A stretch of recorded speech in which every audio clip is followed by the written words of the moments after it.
នៅពេលកូនចាប់ផ្ដើមចូលថ្នាក់មត្តេយ្យសិក្សាក្នុងប្រមាណថ្ងៃដំបូងកូនច្រើនតែយំហើយភ័យខ្លាចប្រសិនបើស្គាល់ជាមុនកូននឹងយំតិចនិងសម្រាប់ខ្លួនបានយ៉ាងឆាប់ដើម្បីឲ្យកូនទៅសាលារៀនដោយចិត្តសប្បាយរីករាយឪពុកម្ដាយត្រូវបង្រៀនកូនអំពីបបនិនដែលកូនត្រូវការមុនពេលទៅសាលារៀនបង្រៀនកូនឲ្យចេះនិយាយឬបង្ហាញពីតម្រូវការរបស់ខ្លួនហាត់ឲ្យកូនធ្លាប់នឹងការនៅឆ្ងាយពីឪពុកម្ដាយបន្តិចម្ដងប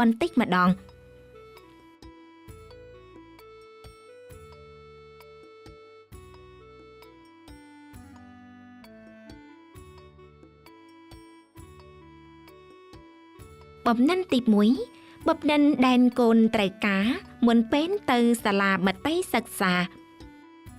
ឪពុកម្ដាយគួរតែហាត់ឲ្យកូនអំពីរឿងសាមញ្ញមួយចំនួនដើម្បីកូនចេះថែរក្សាខ្លួនពេលកូនទៅសាលារៀន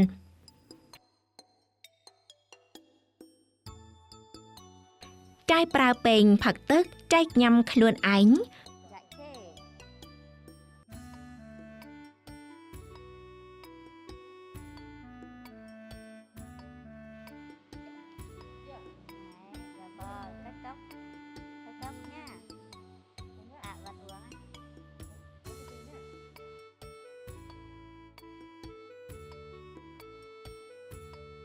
con lau mồm nè, con lấy giấy lau mồm đây. ពេលហុចកន្សែងឲ្យកូនអាចជូតមុខជូតមាត់ដោយខ្លួនឯង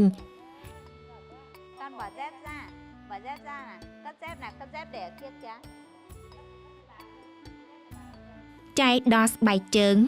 មួកនិងអាវក្រៅដោយខ្លួនឯងចែកតូបស្បែកជើងកាបូបស្ពាយនៅត្រង់កន្លែង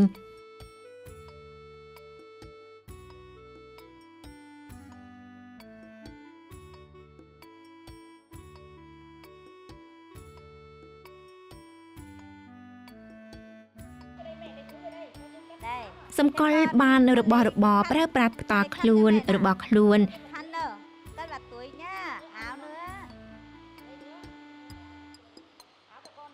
Còn một áo nữa.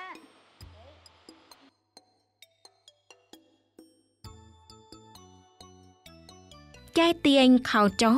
ហើយអង្គុយលើបង្គន់ពេលទៅបន្ទោបង់បណ្ដាបបនិនតូចៗទាំងនេះ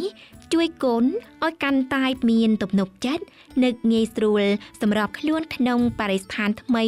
ដោយមិនពឹងផ្អែកលើអ្នកគ្រូច្រើនពេកបបនិនទី2បង្រៀនកូនឲ្យចេះនិយាយចេញពីតម្រូវការរបស់ខ្លួនពេលទៅសាលារៀនកូនត្រូវចេះបង្ហាញពីអារម្មណ៍និងតម្រូវការរបស់ខ្លួន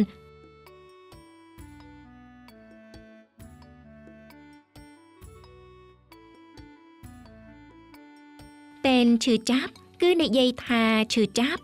ឬចង្អុលទៅកន្លែងឈឺពេបយំដើម្បីឲ្យអ្នកគ្រូយល់កូនឃ្លានគឺនិយាយថាឃ្លានឬម៉ាំដោយចង្អុលទៅពោះពេលស្រេកទឹកគឺនិយាយថាស្រេកទឹកឬកាន់ពេងចង្អុលទៅកន្លែងដែលមានទឹកពេលឈឺឬហេវហត់កូនស្ទាតថ្ងាសឬនិយាយថាឈឺពេលចង់ទៅបន្ទោបង់កូនចង្អុលទៅបន្ទប់អនាម័យហើយអោបប្រដាប់ភេទរបស់ខ្លួនគួរបង្រៀនឲ្យកុមារឲ្យនិយាយទាំងភាសាកំណើតហើយនិយាយម្ដងទៀតដោយភាសាជាផ្លូវការគឺភាសាពាក្យដូច្នេះពេទ្យនៅថ្នាក់រៀនអ្នកគ្រូនឹងយល់ថាកូនត្រូវការអ្វីហើយកូនក៏មានអារម្មណ៍សុវត្ថិភាពជាងបបនិនទី3ហាត់ឲ្យកូនធ្លាប់នឹងការទៅរៀនឪពុកម្ដាយតែងតែនិទានរឿងឬអានសៀវភៅអំពីការទៅរៀនយ៉ាងសប្បាយ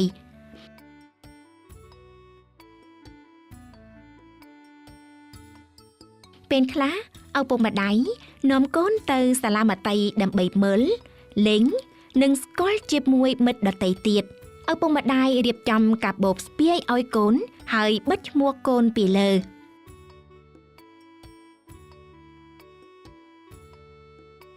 មុនពេលទៅរៀនឪពុកម្ដាយនាំកូនទៅដល់ថ្នាក់រៀន 2-3 ដងឲ្យកូនស្គាល់ជាមួយអ្នកគ្រូនិងមិត្តភ័ក្តិនិយាយជាមួយកូនថាទៅរៀនសប្បាយណាស់មានមិត្តភ័ក្តិច្រើនមានប្រដាប់លេងនិងអាហារឆ្ងាញ់ៗដោយនិយាយទាំងភាសាកំណើតនិងភាសាជាផ្លូវការក្នុងប្រទេសបបនិនទី4ថ្ងៃដំបូងទៅសាលារៀនថ្ងៃដំបូងទៅសាលារៀនកុមារតែងតែយំហើយមិនព្រមទៅដើម្បីឲ្យថ្ងៃដំបូងមានភាពងាយស្រួលម្ដាយចូលអនុវត្តជំហានមួយចំនួនដូចខាងក្រោម 1. ត្រៀមបម្រុងស្មារតីនៅជប់មុនថ្ងៃជន់រៀនជជែកជាមួយកូនអំពីការទៅរៀននៅថ្ងៃស្អែក Cô giáo dạy con múa này, dạy con hát này. Vui nha. 2. ភ្ញាក់ពីព្រលឹមនិងញ៉ាំអាហារពេលព្រឹកដាក់កូនឲ្យភ្ញាក់ពីព្រលឹមដើម្បីមានពេលវេលាគ្រប់គ្រាន់សម្រាប់រៀបចំជួយកូនអនាម័យផ្ទាល់ខ្លួនស្លៀកពាក់និងញ៉ាំអាហារគ្រប់គ្រាន់ 3. ទៅសាលារៀនជាមួយកូនដើរបណ្ដើរនិយាយបណ្ដើរដោយក្តីរីករាយពីការទៅសាលារៀនមានមិត្តភ័ក្តិច្រើនមានប្រដាប់លេងច្រើនមានអ្នកគ្រូនិងអាហារឆ្ងាញ់ៗ 4. ជម្រាបលាពេលនាំកូនទៅដល់ថ្នាក់រៀនគួរនៅជាមួយកូនប្រហែល30នាទីទៅ1ម៉ោងដើម្បីឲ្យកូនធ្លាប់នឹងបរិស្ថានថ្មីពេលឃើញថាកូនចាប់អារម្មណ៍ជាមួយថ្នាក់រៀនហើយម្ដាយចូលជម្រាបលាសន្យានឹងកូនថាពេលកូនរៀនចប់ម៉ែនឹងរងចាំហើយទៅទទួលកូនដើម្បីឲ្យកូនស្ងប់ចិត្ត 5. ជជែកជាមួយកូនបន្ទាប់ពីចេញពីសាលារៀនចូលសួរកូនពីរឿងសប្បាយៗដែលកូនបានធ្វើនៅសាលារៀនកូនបានលេងអ្វីនិងញ៉ាំអ្វីការត្រៀមបម្រុងឲ្យកូនទៅសាលារៀនមិនគ្រាន់តែជាការទិញសម្លៀកបំពាក់ស្បែកជើងកាបូបស្ពាយនោះទេអ្វីដែលសំខាន់ជាងទៀតគឺបង្រៀនកូនពីបបនិនចេះថែរក្សាខ្លួនឯងបង្រៀនកូនចេះនិយាយចេញពីតម្រូវការរបស់ខ្លួនហាត់ឲ្យកូនធ្លាប់នឹងការនៅឆ្ងាយពីឪពុកម្ដាយ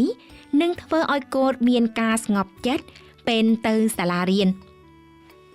ពេលមានការត្រៀមបម្រុងហើយកូននឹងក្លាហានជាងមុនតិចយំសប្បាយរីករាយពេលមកកាន់សាលារៀនឪពុកម្ដាយស្ងប់ចិត្តកូនក៏សប្បាយចិត្តផងដែរ